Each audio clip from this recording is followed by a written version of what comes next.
Okay, now that we've assessed a patient, we diagnosed it, now we're on the planning phase. The planning phase is the phase where we have what is wrong with them. Now we have to make uh, our goals and outcomes so that we can come up with interventions in order to achieve what we want to. So, goals and outcomes is telling us what we want to achieve. Let's make a simple thing, such as, say, I'm looking and doing my information, I'm assessing you, and you're going to school, and you're working, and you have a family, and you have all these things due, and that, and so you have a lot of things going on in your life. But talking to you, one of the things, you're going to nursing school, and you want to be successful at nursing school. So that's what I'm going to work at. So generally, your goal is going to be success at nursing school. So outcomes, how are we going to meet that goal? We're going to write some outcomes which are very specific. The goal is general, the outcomes are specific. And the specific things might be that you will receive a 77% or greater on all test results. You will receive satisfactory at clinical. Okay, so those are by the end of the semester. So we'll make a time. And then once we came up with what we want to achieve, which is our outcomes, then we can write the interventions on how you're going to do that. So maybe you need to hire a nanny or a tutor, or you maybe need to cut back at work, or you might need to stay up all night. These are just some interventions that I'm just lightly talking about. We're kind of laughing, but those are how you do. So that's what planning is about for the nursing process. Planning always involves using your patient. Patient is involved in the goals and outcomes. Because, say, I wanted to lose weight, if I make my goals and outcomes for the patient, they might not agree, and then you're wasting all this time and you're not going to do what you wanted to do. Okay, so the first thing we start with planning is priorities. And so different problems have different priorities. If I have a high priority problem, that means maybe I can't breathe and having chest pain. Those need to be taken care of first, because if I don't take care of those, there is no way that I'm going to be able to teach them about smoking cessation until I get the high priority urgent. If I don't do something, they could die type of problems. Intermediate is it's not life threatening, but it's something important that I need to do. And low priority, a lot of times, are the nice things that we're doing, the teaching for future well being that gets done maybe at discharge or in the home environment in that. Okay, and so that's what planning does. You plan, you make your goals, and from your goals you make your specific outcomes, and from your outcomes you write your interventions to achieve those outcomes. Okay, goals are you will start with goals by writing the patient will, and you always end it with a time frame. Okay, goals should be specific, measurable, attainable, realistic, and time. In other words, SMART. Specific, measurable, attainable, realistic, and timed.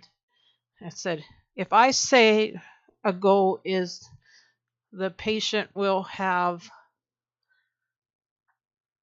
less pain by day 5, less pain is pretty non-specific. I need to be very specific what pain level I want them to have. So an appropriate outcome would be the patient will have a less than a 4 out of 10 pain level by day 5. And then I would go through how I would do that with my interventions. Okay, so as I said, a lot of times we'll write goals and outcomes and interchange them, but technically goals are more generalized and outcomes are very specific.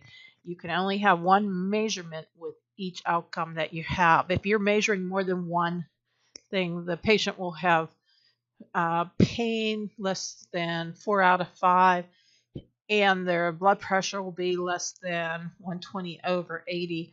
I might meet one but not the other. So how can I say if I obtain that? So you only put one thing in with each outcome. Okay. Okay, once we set our outcomes, what we want to achieve, where we want to go, then we write our interventions, just like the nursing school thing. If you want to be successful, how are interventions? Maybe you will get up a half hour early and read the textbook. Maybe you'll get a good night rest before, or you'll ask for the night off before testing. And that, so the same thing we do with planning for patients' interventions. They start with the verb. So we're doing something, we're turning, we're teaching, we're instructing, we're doing something. So your interventions will start with the verb. Okay, and so you will go, these interventions should be written according to what you want to achieve. And your nursing care plan book will have the nursing diagnosis and a bunch of interventions. The key is these interventions are to be patient-centered. What is important for your patient, not what the book says, but what you need to do for your patient. There's are supposed to be evidence-based. Okay, we should not be doing anything unless there's evidence to say it works. Okay, we have different types of interventions that you'll be doing. Independent are things that nurses can do without any other collaboration, or you're not dependent on another profession. So independent would be something like intake and output. Okay, dependent would be maybe giving a medication. Nurses are not allowed to prescribe medications, so you need a doctor's or a healthcare provider order for that. Collaborative may be doing an ambulation program. Okay, you would be maybe doing that with physical therapy and working together for that. So you write all these interventions, and the purpose of doing the interventions is to achieve an outcome. Okay, and so that's what you're making a recipe on how to achieve my outcome. Okay. Sometimes you need to consult someone in order to achieve that. So you have to know who to consult. Like if you're having a wound problem, you're going to consult the wound nurse. If you have respiratory issues, you're going to consult respiratory therapy besides the doctors. And then you need to hand off all this information to the appropriate nurse coming on, or the different professions, so that they're aware of where we're at and where we've come to. Okay, so planning, again, we're going to write a goal, and the outcomes. The patient will, whatever you want them to achieve, by what time. It has to be measurable. It has to be something that everybody would get the same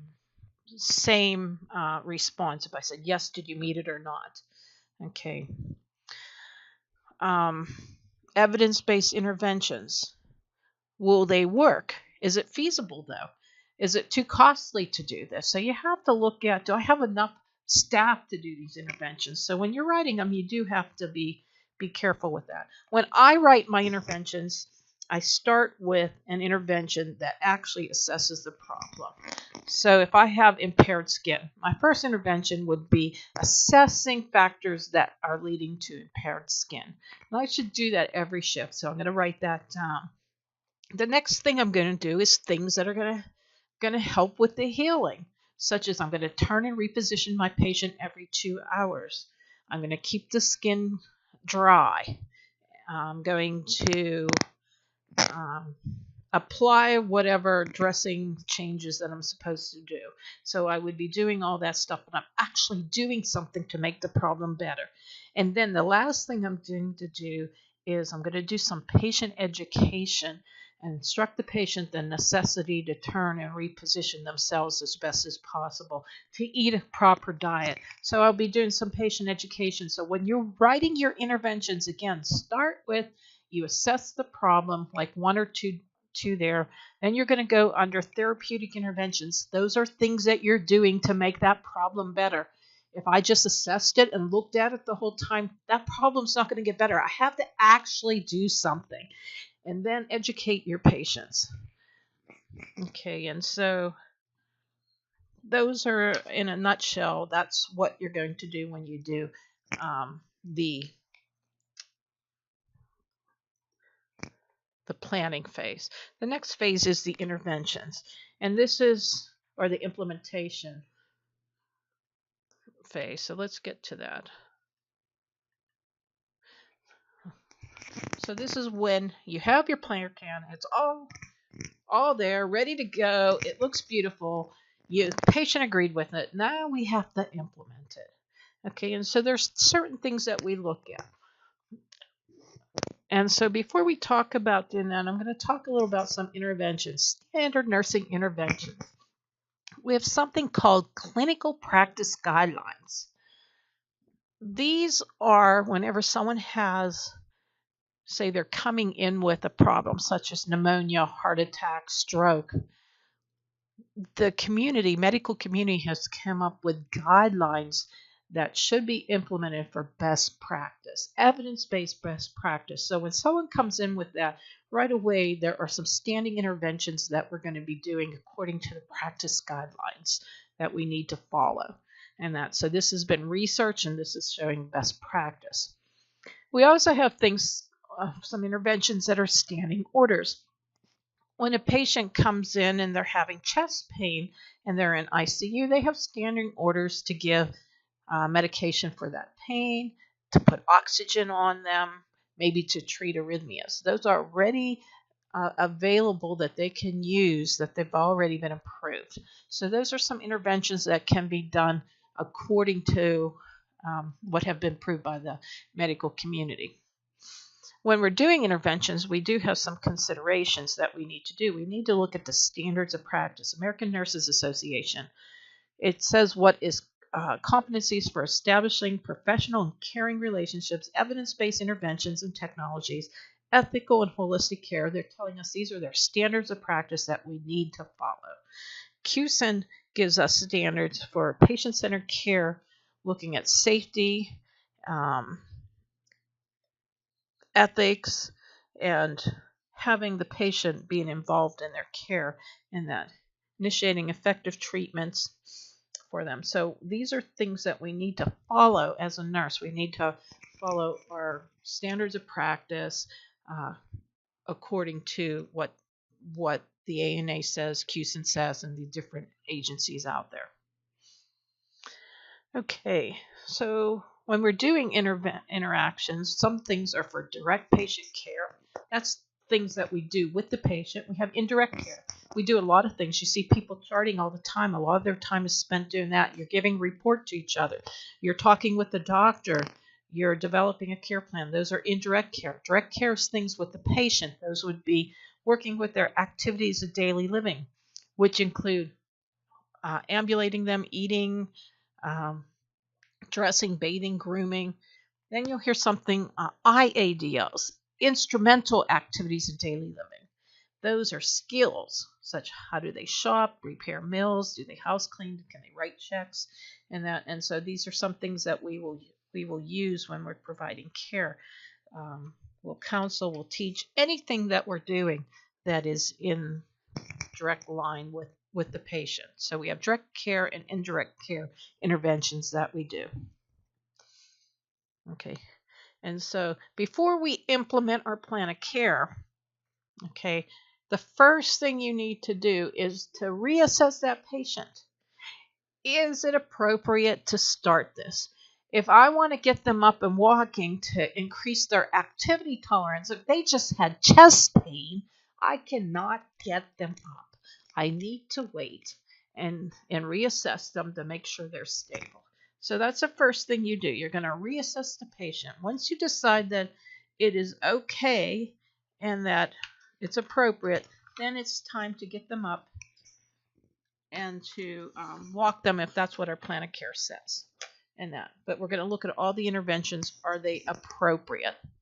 Okay, before I get this person up, do I need to have another staff member with me? Do I have enough time to do it? Do I need a walker with me? So I'm looking at time, supplies, right personnel. Is the environment, was there a fire alarm that went off that I can't walk my patient? Is the environment okay? Is the floors clean and dry? And that if I walk them, what could happen? If this patient gets tired, do I have a chair nearby that I can sit them down if I need to? So these are all things that we're going to look at the process to make sure that we're able to implement correctly and safely. Once we do that and we've implemented it, we're going to document how they did on the plan of care. Okay. Some things what we're doing with the plan of care, a nurse can't do everything all the time. Okay, so sometimes we do have to delegate. So how do you delegate? So you have to know the rights of delegation. You have to give them the right task at the right time. You have to supervise and that. So one thing I want to tell you about delegating to nursing assisted personnel, NAPs, they cannot do the following things. They cannot teach a patient. They cannot do any type of assessment on a patient. They do not evaluate how the patient's doing. They cannot care for unstable patients, and they cannot give medications. And this is for any testing purposes. If you see teach, assess, evaluate, administer medications, they cannot do that. For testing purposes, what the nursing assisted personnel or unlicensed assisted personnel can do are tasks. They just do tasks. They do not make decisions. The RN makes the decisions. Okay, and so when you implement, you have to keep that in mind. And the last part of the nursing process is evaluation. And what's the purpose of evaluation? We're evaluating if we met our outcomes. That's the big thing. We came up with a problem. What do we want to achieve? That's our outcome. Did we meet it? If not, then we need to revise the plan and make something different. So did we have enough data? Was there enough time? Is the plan wrong? And so we're going to revise the plan. And so, in other words, that is the whole nursing process. And again, ADPI, assessment, diagnosis, planning, implementation, and evaluation.